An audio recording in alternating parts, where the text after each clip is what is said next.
Romanos capítulo 3.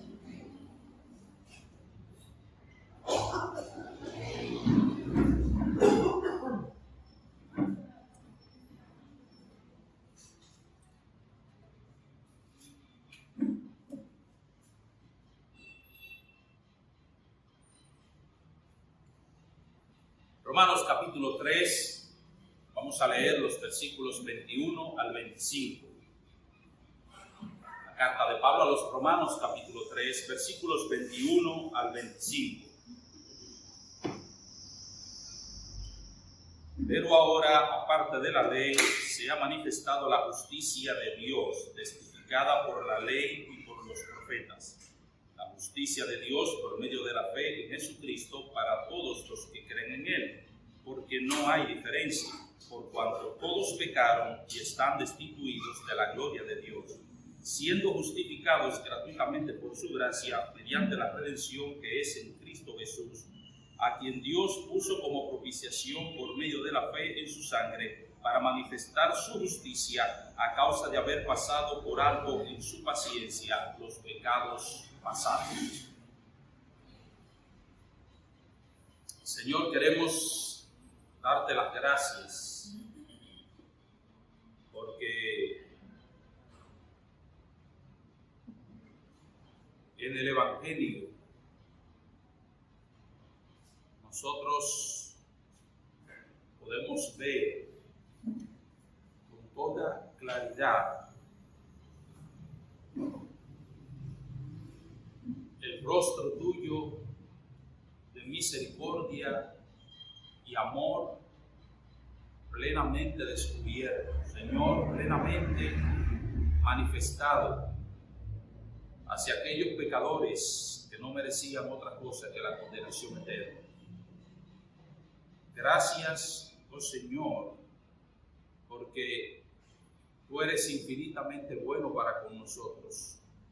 Gracias porque tú eres un Dios tierno, amante. Tú eres un Dios de gracia. Y oramos y te suplicamos, oh Dios del cielo, ahora que nosotros vamos a mostrar ese rostro tuyo o esa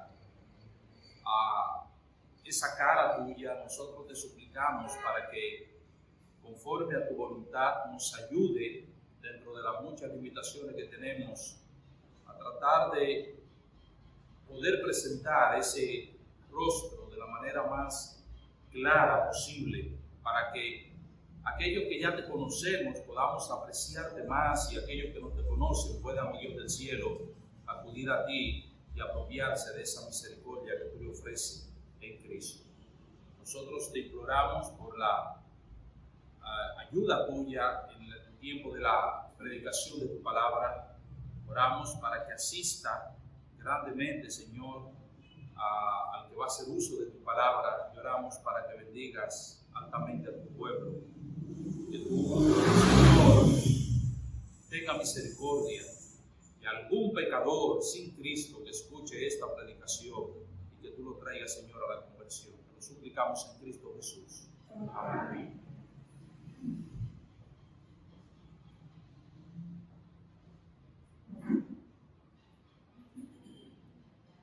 La extraordinaria epopeya titulada La Ilíada, Homero nos cuenta que el gran guerrero troyano Héctor se estaba preparando para la batalla contra Aquiles y los invasores griegos, cuando él quiso cargar en brazo a su pequeño hijo Astianax y darle lo que probablemente sería el último saludo, el último abrazo, como de hecho sucedió.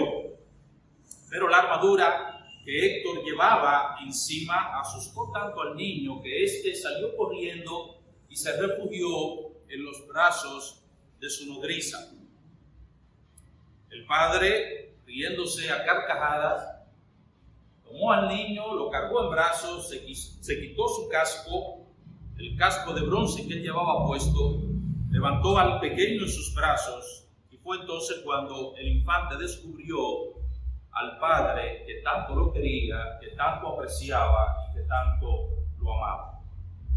Esta imagen es muy similar a lo que el apóstol Pablo nos presenta en este pasaje. En el pasaje que nosotros estudiamos anteriormente, y no solamente en ese pasaje, sino desde el versículo 18 del capítulo 1, el apóstol Pablo nos ha venido presentando un rostro, si se quiere, de Dios, el rostro de su justicia, de la justicia de Dios que condena. Él nos ha presentado a un Dios que está enojado, a un Dios que está airado con razón por el pecado de sus criaturas.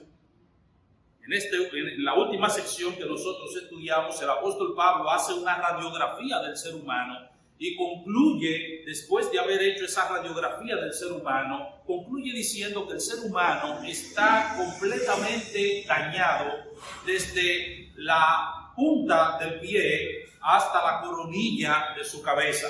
El mal lo ha afectado en la totalidad de su ser. Y por tal razón, Dios está enojado contra el ser humano. Lo único que le espera al ser humano es presentarse delante del Tribunal Supremo y ser condenado por Dios. Pero ahora el apóstol Pablo le quita, por decirlo de esa manera, el casco de la ira de Dios y nos presenta un rostro amoroso, un rostro tierno y amante de nuestro Dios. Por eso, después, repito, de habernos dicho en los versículos 19 y 20 que el hombre está condenado, indefectiblemente condenado por causa de su pecado, ese Dios que es justo y que está obligado a condenar al ser humano, ese Dios es un Dios amoroso, es un Dios lleno de gracia. Es un Dios que ha manifestado su justicia, pero no la justicia que condena al hombre, sino la justicia que lo justifica. Y yo quiero estudiar este pasaje, todo este pasaje del capítulo 3, desde el versículo 21 hasta el final del capítulo, bajo el título La justicia, la manifestación de la justicia justificante de Dios. Yo no sé si estoy diciendo un disparate con eso, pero yo quiero estudiar el texto bajo ese título, la justicia justificante de Dios. O sea, no quiero que veamos ya la justicia condenatoria de Dios, sino más bien la justicia que Dios ha manifestado con el propósito de justificar al hombre que es pecador. Hay 4 cosas que yo quiero que veamos en estos versículos. Bueno, son más de 4 cosas, pero solamente son 6 cosas en realidad. En estos versículos 21 al 25 solamente voy a considerar 3 en la mañana de hoy. El próximo domingo trataremos 3 más y luego continuaremos con el resto de la sección. Pero hay 3 cosas que yo quiero que nosotros veamos en relación a esta justicia. En primer lugar, la justicia que justifica, la justicia de Dios es una justicia antilegalista. Es una justicia antilegalista. Recuerden cómo el apóstol Pablo concluye la sección anterior, cómo él concluye la sección anterior en los versículos 19 y 20. Desde el versículo 10, que es lo que el apóstol Pablo hace, una radiografía del ser humano. El apóstol Pablo le ha hecho una resonancia magnética espiritual al ser humano. Y ha visto que el ser humano está completamente dañado. Él no tiene nada bueno. Eso es lo que él ha visto. Y ahora él concluye en los versículos 19 y 20 que precisamente por causa de ese mal, el ser humano está condenado delante de Dios. Pero sabemos que todo lo que la ley dice, lo dice a los que están bajo la ley para que toda boca se cierre en el juicio, que nadie pueda justificarse, que nadie pueda argumentar a su favor, para que toda boca se cierre y todo el mundo quede bajo el juicio de Dios. Ya que por las obras de la ley, ningún ser humano será justificado delante de él, porque por medio de la ley es el conocimiento del pecado. Hasta ahí la situación del hombre es sumamente sombría. Hasta ahí la situación del hombre es sumamente terrible. No hay escapatoria para él. él es malo, el pecado lo ha afectado y él no puede hacer nada para resolver esa situación por sí mismo. ¿Por qué? Porque él no puede justificarse sobre la base de su observancia a la ley. Y ahora el apóstol Pablo dice, pero, e introduce esta sección precisamente con una preposición adversativa, pero para contrastar lo que él acaba de decir con lo que él va a decir ahora. Pero, aparte de la ley, se ha manifestado la justicia de Dios. Una de las preguntas existenciales que el ser humano se ha planteado a lo largo de la historia de la humanidad es ¿cómo puede el hombre injusto, cómo puede el hombre pecador ser aceptado por un Dios que es infinitamente santo y que es infinitamente justo? Esa es una de las preguntas, de las grandes interrogantes que el ser humano se ha hecho. ¿Cómo puede un hombre injusto ser aceptado por un Dios que es infinitamente justo? El patriarca Job sintió esta preocupación cuando él preguntó, ¿y cómo se justificará el hombre con Dios? Job capítulo 9, versículo 2. Job se hizo la pregunta, ¿cómo el hombre podrá justificarse delante de Dios? Uno de los amigos de Job, llamado Bildad, hizo eco de la pregunta que Job se había hecho y de esa preocupación. Y él preguntó, ¿cómo pues se justificará el hombre para con Dios? ¿Y cómo será limpio el que nace de mujer? Job capítulo 25, versículo 4. La multitud que fue alimentada por el Señor Jesucristo en Juan capítulo 6, se acercó a Cristo luego y le preguntó lo siguiente: ¿qué debemos hacer para poner en práctica las obras de Dios? En otras palabras, ¿cómo nosotros podemos acercarnos a Dios? Esa es la pregunta. El joven rico hizo una pregunta similar a esta. Maestro bueno, ¿qué bien haré para obtener la vida eterna? Mateo capítulo 19, versículo 16. Después de escuchar el sermón de Pedro en Pentecostés, la multitud que fue convicta de pecado allí, le preguntaron a Pedro y a los otros apóstoles, varones hermanos, ¿qué haremos? Si esa es nuestra condición, ¿cómo nosotros podemos acercarnos delante de Dios? ¿Cómo nosotros podemos acercarnos a ese Dios? El carcelero de Filipo hizo la misma pregunta a Pablo y a Silas cuando les dijo, señores, ¿qué debo hacer para ser salvo? Y esa es la gran interrogante que los seres humanos se han planteado a lo largo de la historia, una de las grandes interrogantes.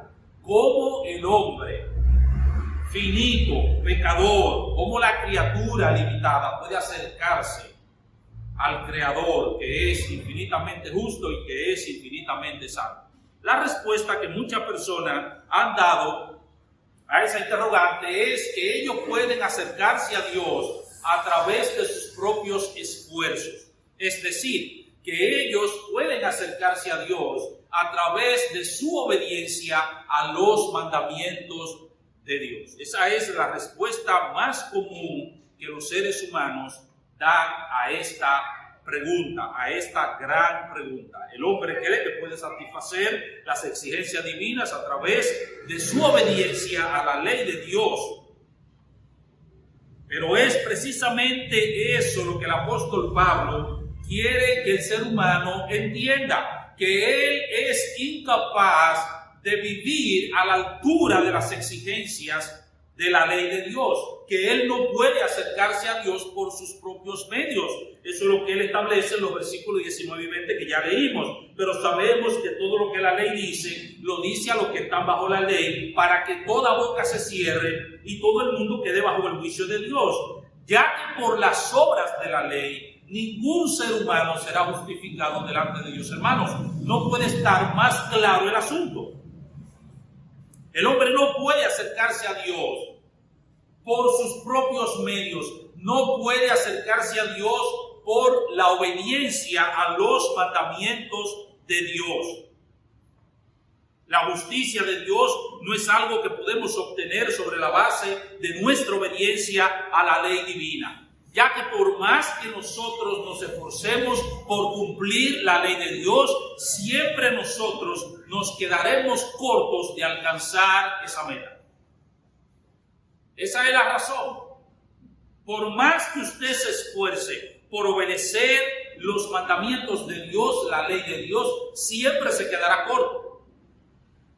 Y todos nosotros que hemos experimentado la salvación, todos nosotros que tenemos el Espíritu Santo, todos nosotros que hemos sido salvados por la gracia de Dios, hermanos, hemos experimentado esto en carne propia.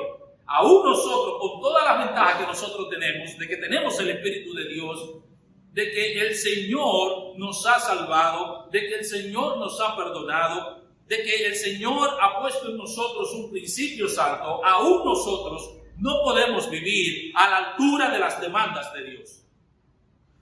No podemos vivir, siempre nos quedamos cortos, siempre.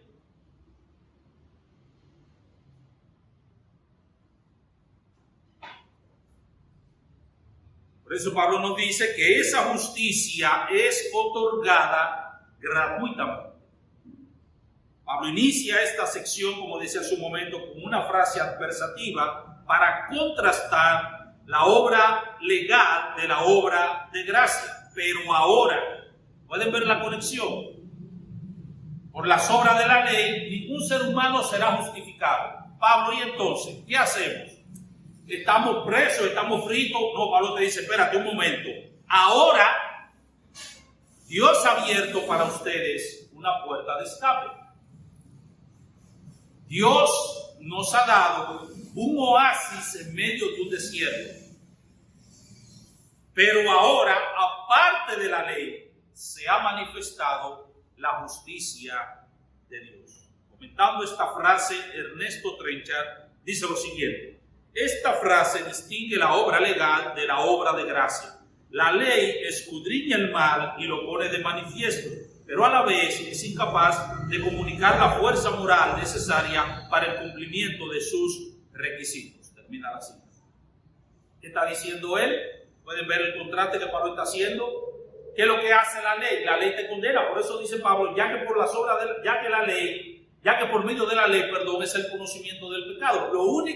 Para lo único que sirve la ley, dice el apóstol Pablo, en términos redentores, para lo único que sirve la ley es para mostrarte que tú eres un gran pecador. Es para mostrarte tu incapacidad de poder salvarte por tus propios medios. Eso es lo que le está diciendo. Pero ahora, aparte de la ley, pues a Dios no solamente nos ha dado la ley, aparte de la ley se ha manifestado la justicia de Dios. Aparte de la ley se ha manifestado la justicia de Dios. Dios no solamente nos ha dado la ley para que conozcamos el pecado, Dios ha manifestado su justicia. El ser humano no puede salvarse jamás por medio de su obediencia a la ley, porque la salvación nos viene por gracia. En este punto alguien podría preguntar, ¿y acaso las personas en el Antiguo Testamento no se salvaron por su obediencia a la ley? Eso nos lleva de la mano a nuestro segundo encabezado. La justicia justificante no solamente es antilegalista, es decir, se opone a la ley porque no podemos ser justificados o no se nos otorga esa justicia sobre la base de nuestra obediencia a la ley, sino que en segundo lugar la justicia que justifica fue atestiguada en todo el Antiguo Testamento. Miren el versículo 21, la parte B. Pero ahora, aparte de la ley, se ha manifestado la justicia de Dios, testificada por la ley y por los profetas. Se ha manifestado la justicia de Dios, una justicia que ha sido testificada por la ley y por los profetas. Cualquiera que piensa que en el Antiguo Testamento las personas se salvaban sobre la base de su obediencia a la ley, como muchos creen, muchos cristianos piensan eso, no, que en el Antiguo Testamento era por la ley que la gente se salvaba, que dicen eso, que en el Antiguo Testamento la gente se salvaba por la ley. Bueno, los que piensan de esta manera están revelando su profunda ignorancia en cuanto a la manera en que Dios ha salvado al ser humano desde el momento en que nuestros padres cayeron del estado en que fueron creados. Están revelando su profunda ignorancia de cómo es que Dios ha salvado al ser humano, desde la caída hasta nuestros días. Este era uno de los principales obstáculos que encontraron los judíos para poder apropiarse de la justicia divina. Los judíos pensaban que podían salvarse sobre la base de su obediencia a la ley del Antiguo Testamento. Y de hecho, ese fue uno de los grandes obstáculos que ellos pusieron para que las personas pudiesen ser salvadas. Porque ellos le decían que sí, que las personas eran salvas sobre la base de la gracia, pero además de su observancia a la ley. Y eso es lo que el apóstol Pablo está contrarrestando precisamente en este pasaje y en gran parte de esta epístola, así como también en su tratado a los Gálatas. Eso es lo que le está tratando aquí. La salvación no es por la obediencia a la ley. Y lo que Pablo le está diciendo, señores, esa Biblia que ustedes tienen, el Antiguo Testamento, esa escritura que ustedes tienen y sobre la cual ustedes basan su salvación, esa misma escritura le ha testificado a ustedes que la salvación siempre ha sido gratuitamente, que nunca ha sido por la obediencia a la ley. Cristo le dijo, escudriñan las escrituras porque a ustedes les parece que en ellas tienen vida eterna. Y lo que Pablo le está diciendo es, ustedes, esa misma escritura, lo que pasa es que ustedes no la han visto de manera correcta, la han interpretado de manera incorrecta. Pero esa misma escritura le está diciendo a ustedes, ha testificado que la salvación siempre ha sido gratuitamente. Así que fundamentados en una interpretación incorrecta de las escrituras antiguo testamentaria, los judíos sostenían que para acercarse a Dios era necesario obedecer la ley mosaica con todas esas regulaciones que ellos se habían inventado.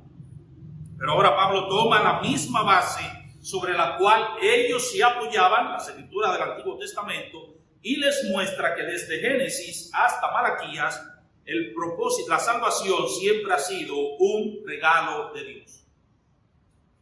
El Antiguo Testamento nunca tuvo el propósito de mostrar a los hombres la manera de alcanzar su propia justicia, sino que todo el Antiguo Testamento siempre apuntó a la persona y a la obra de Cristo.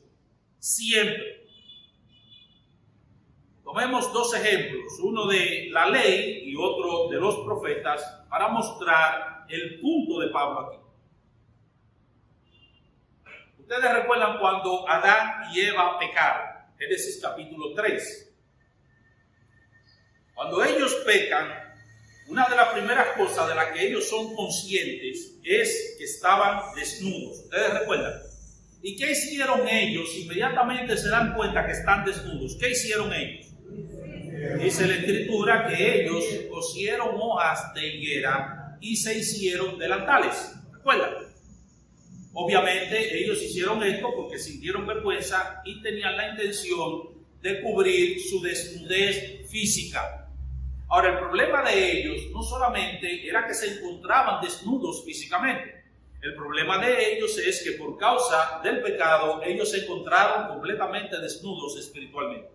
Así que ellos podían, a través de su propio esfuerzo, cubrir su desnudez física, pero aún quedaba una desnudez espiritual que ellos no iban a poder cubrir a través de su propio esfuerzo.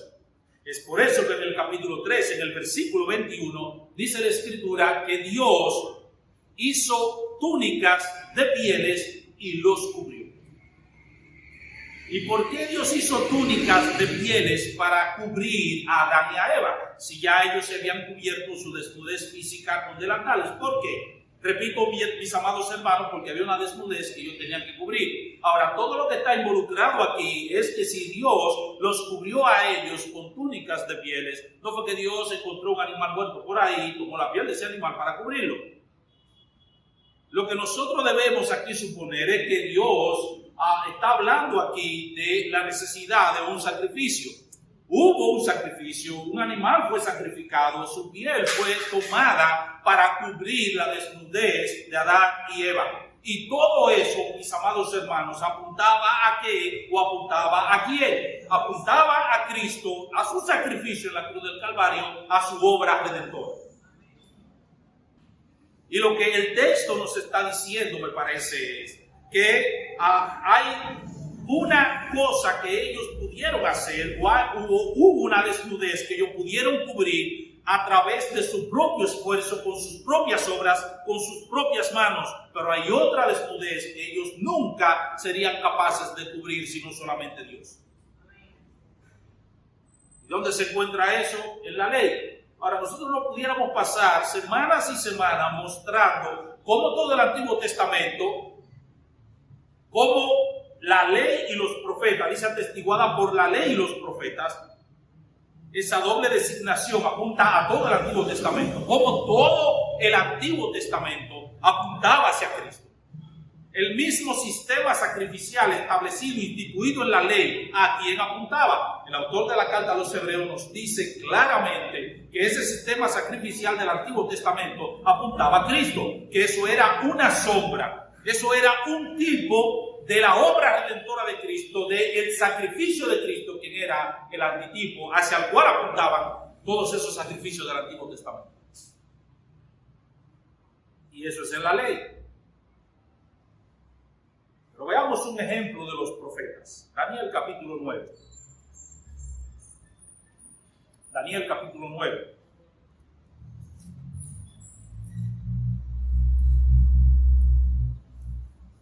En este capítulo 9 de Daniel, recuerden que ellos se encuentran cautivos en Babilonia. Daniel se da cuenta de que ya se ha acercado o se aproxima ya el cumplimiento de la profecía de Jeremías de que el pueblo debía estar cautivo 70 años en Babilonia.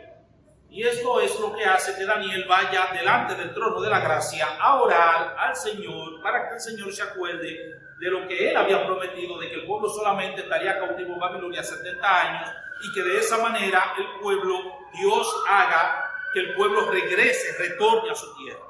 Y es en ese sentido en que Dios responde la oración de Daniel con las famosas 70 semanas. Ahora, ¿qué es lo que Dios le dice a Daniel en estas 70 semanas? Es interesante porque Dios no solamente se limita a hablarle a Daniel del retorno de la nación a su tierra, sino que también el Señor le habla de la obra redentora del Señor Jesucristo. Y dice en el versículo 24, 70 semanas están determinadas, Daniel 9:24, 70 semanas están determinadas sobre tu pueblo y sobre la santa ciudad y sobre tu santa ciudad, para terminar la prevaricación y poner fin al pecado y expiar la iniquidad, para traer la justicia perdurable y sellar la visión y la profecía y ungir al santo de los santos. Este texto está hablando evidentemente de el regreso del pueblo a Palestina, el regreso del pueblo a su tierra, a Jerusalén, la reconstrucción del templo, la reedificación de la ciudad, pero está hablando de la obra redentora de Cristo. 70 semanas están determinadas sobre tu pueblo y sobre tu santa ciudad para terminar la prevaricación y poner fin al pecado y expiar la iniquidad. Está hablando de Cristo. Pero dentro de todo lo que Cristo habría de hacer en su obra redentora, dice, para traer la justicia perdurable. Para traer la justicia permanente. Usted lo puede traducir así, si desea.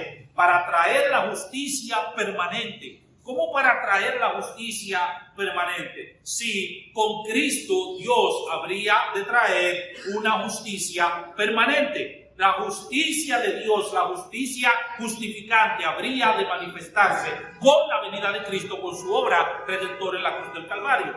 Eso es lo que Pablo está diciendo en Romanos capítulo 3, versículo 21. Pero ahora, aparte de la ley, se ha manifestado la justicia de Dios. Y es una justicia perdurable porque una vez que el Señor te la da, una vez que el Señor te la otorga, ya nadie te la puede quitar. Es una justicia permanente. Una vez que Dios te declara justo, inocente, nadie más te puede acusar, nadie más te puede condenar. Y eso lo iba a hacer el Señor Jesucristo. Así que esta justicia justificante fue atestiguada en las escrituras del Antiguo Testamento. Por eso el Señor Jesucristo pudo decir que toda la escritura, todo el Antiguo Testamento hablaba de Él, de manera muy especial de su obra redentora en la cruz del Calvario. Toda la escritura. Y el apóstol Pedro nos dice que los profetas que profetizaron en la antigüedad hablaron de ¿qué? De esta gracia destinada a vosotros. De esta gracia. Todos los profetas en el Antiguo Testamento hablaron de ¿qué? De esa gracia destinada a vosotros. Ese es el tema del Antiguo Testamento. Ese es el tema central de toda la Biblia. Jesucristo y su obra redentora en la cruz del Calvario. Cada vez que usted vaya a estudiar un texto de la palabra de Dios, no importa dónde se encuentre, cada vez que usted vaya a estudiar un libro, cada vez que usted vaya a estudiar un capítulo, busque a Cristo en ese capítulo, busque a Cristo en ese libro. Y si usted no encuentra a Cristo, su estudio no ha terminado todavía. Tiene que buscar a Cristo. Tiene que ver dónde se encuentra Cristo allí. Tiene que ver cómo yo relaciono esa historia, ese hecho, ese evento, esa profecía, cómo yo relaciono eso con Cristo y con el Evangelio. Si no lo hace así, usted no ha entendido la Biblia y no la va a poder entender. Uno de los grandes errores que cometen sobre todo los maestros y maestras de escuela dominical es darle lecciones morales a los niños. Por eso no se convierten, porque solamente se limitan a darle lecciones morales. Vamos a estudiar la historia de Moisés. Moisés era el hombre más manso de la tierra. Niños, tenemos que ser mansos como Moisés. Y se quedan ahí. El problema es que ese niño al que tú le estás enseñando eso es rebelde por naturaleza. Y él no está capacitado para ser manso como Moisés. Si tú no pasas eso por el filtro del Evangelio y le dices solamente Cristo, abrazando a Cristo por la fe, solamente Cristo te puede capacitar para ser manso como Moisés, tú no vas a poder ser manso. Tú vas a seguir siendo un rebelde. Y aunque el niño se esfuerce por ser manso como Moisés, él no lo va a poder conseguir. Además de eso, la enseñanza va a quedar siempre deficiente, porque si es un niño inteligente, de esos niños que aparecen a veces, que son bien hábiles, bien inteligentes, te van a decir, profe, pero Moisés no entró a la tierra prometida por una rabieta que hizo. ¿Cómo así? ¿Cómo que él fue el más manso que hubo en la tierra, si no entró a la tierra prometida por una rabieta que hizo? ¿Cómo es posible? O sea, ¿qué parte imito de Moisés? ¿La rabieta que él hizo o imito la mansedumbre que nos dice la misma escritura? Entonces, aunque Moisés en su tiempo era el hombre más manso que había en la tierra, no era del todo manso o no era perfectamente manso. Al que tenemos que imitar es a Cristo. Aprended de mí que soy manso y humilde de corazón. Cristo nunca hizo rabieta. ¿Ven, mis hermanos? Entonces, si usted no le enseña eso a los niños, ellos no van a aprender. Ellos no van a entender que necesitan ser santos. Tienen que aplicarle el Evangelio y tienen que pasarlo siempre por el filtro del Evangelio.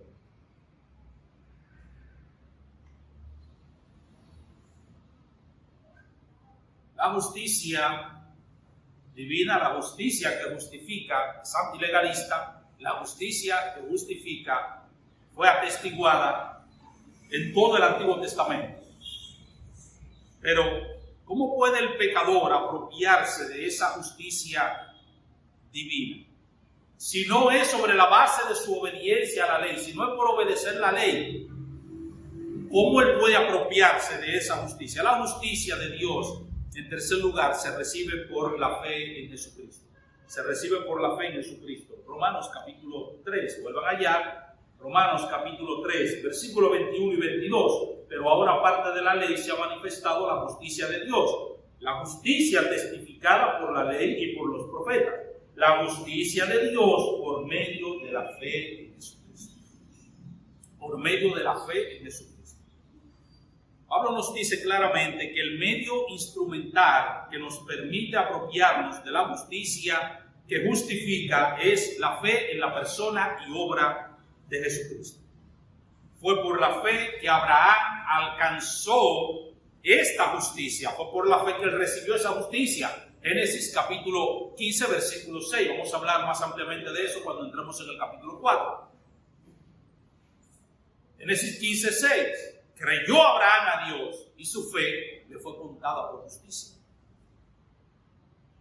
Es por la fe, nos dice Habacuc 2:4, que el justo vivirá, mas el justo por la fe vivirá. Ya Pablo habló de eso en el versículo 17 del capítulo 1. Es por la misma fe sin obras que nosotros somos salvos, nos dice el Nuevo Testamento, porque por gracia sois salvos por medio de la fe, y esto no de vosotros, pues es don de Dios, no por obra para que nadie se gloríe. Ahora, ¿por qué la fe es el medio por el que obtenemos la justicia de Dios? ¿Por qué la fe? ¿Por qué la fe? Bueno, la respuesta es porque de todo lo que nosotros realizamos, de todo lo que nosotros hacemos, la fe es el único acto que no es una obra. De todo lo que nosotros hacemos, la fe es el único acto que no es una obra. Después, todo lo que nosotros hacemos, todo lo que hacemos, constituye una obra. Ahora, la fe es el único acto que no es una obra. Permítanme explicar esto rápidamente. Todo aquel que cree en Cristo, por ejemplo, si usted ama a Dios, el amor a Dios es una obra, usted está realizando una obra. Amar es una obra, porque el que ama hace algo, el que ama da algo. El amor a Dios incluye sacrificio, incluye entrega, incluye un desprendimiento. Y todo eso incluye incluso un esfuerzo. Todo eso implica un esfuerzo. Cuando usted dice, yo quisiera quedarme descansando. No, pero espérate, yo voy para el templo a adorar a Dios porque yo amo a Dios. Usted está haciendo un sacrificio, un esfuerzo.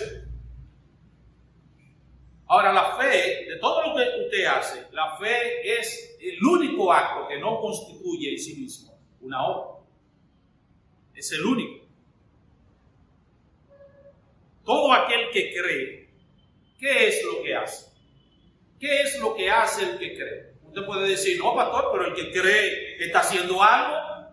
Sí, pero ¿qué es lo que hace el que cree? ¿Qué es lo que hace el que cree? El que cree, lo único que hace es que extiende sus manos vacías para recibir de Dios lo que Él le ofrece. Eso es lo único que hace el que cree. Eso es lo único que hace el que cree. El que cree va a donde Dios y le dice, Dios, yo no soy nada, yo no tengo nada, yo no puedo hacer nada para acercarme a ti. He aquí mis manos vacías, llena. Eso es lo único que hace el que cree. No hace nada más. Extender su mano vacía para recibir lo que se le ofrece gratuitamente, consciente de que no lo merece y consciente de que no lo puede ganar. Eso fue lo que sucedió con el publicano de la parábola. ¿Recuerdan el publicano de la parábola? ¿Por qué el publicano fue justificado? Porque alcanzó la justicia de Dios. ¿Por qué? Y no el fariseo. ¿Por qué? El fariseo creía que él la merecía. El fariseo creía que él se la había ganado por lo que él era y por lo que él hacía. ¿Lo recuerdan? Y no hacía, de hecho. Te doy gracias porque no soy como los otros. Te doy gracias porque no hago eso. Te doy gracias, Señor, porque en cambio hago eso. ¿Ustedes ven? O sea, yo me gané la justicia. Tú me la debes. Ese era el pensamiento del fariseo. Y el publicano, ¿qué era lo que hacía el publicano? Dice Cristo que estaba lejos, no se atrevía a levantar su vista al cielo. Todo eso es una actitud de humildad. Y es interesante las dos posiciones que Cristo contrasta en la parábola, porque las posiciones comunican. El fariseo puesto en pie. ¿Qué te estaba hablando? De un sujeto orgulloso, puesto en pie. Y el otro, ¿cómo estaba? Echado allá. No se atrevía ni siquiera a levantar los ojos al cielo, en actitud de humildad. ¿Y qué era lo que este hombre hacía? Se golpeaba el pecho. Dios es propicio a mí, porque yo lo único que tengo es mucho pecado. Eso es lo que yo soy, un gran pecador. Este descendió a su casa justificado. En otras palabras, alcanzó la justicia. Eso es lo que le está diciendo. Ahora bien, permítanme aclarar, por favor, que no es la fe en sí misma lo que salva. Mucha gente confunde esto y cometen este error. Lo importante es que tengas fe, porque lo importante es tu fe. Al que cree, la Biblia dice, todo le es posible. Sí, ¿verdad? Que la Biblia dice eso. Ahora hay que tener cuidado con sobreenfatizar la fe a tal punto que convirtamos la fe en un fin y no en un medio para lograr un fin mayor. La fe es un medio y así la Biblia lo presenta, porque por gracia soy salvo por medio de la fe. La fe no es un fin, así que lo importante no es que tenga fe. Lo único importante no es que tenga fe. De hecho, ni siquiera lo más importante. Lo más importante es que tenga fe en el Señor Jesucristo. Eso es lo importante. Lo importante es el objeto de nuestra fe. Porque si tienes fe y diriges tu fe hacia un objeto incorrecto, terminarás en el infierno. De hecho, mucha gente va para el infierno precisamente porque han puesto su fe en el objeto correcto. Y se ha dimensionado tanto la fe que la gente ha terminado teniendo fe, como dice un autor, en su propia fe. Dice que hay gente que tiene fe en su fe. Por eso mismo, porque la gente habla tanto de la fe, lo importante es tu fe, lo importante es que crea. No, lo importante no es que crea, lo importante es que crea en el Señor Jesucristo. Por eso que Pablo dice la justicia de Dios por medio de la fe en Jesucristo. Y nunca puede desligar el objeto de nuestra fe de la fe, para que no nos confundamos.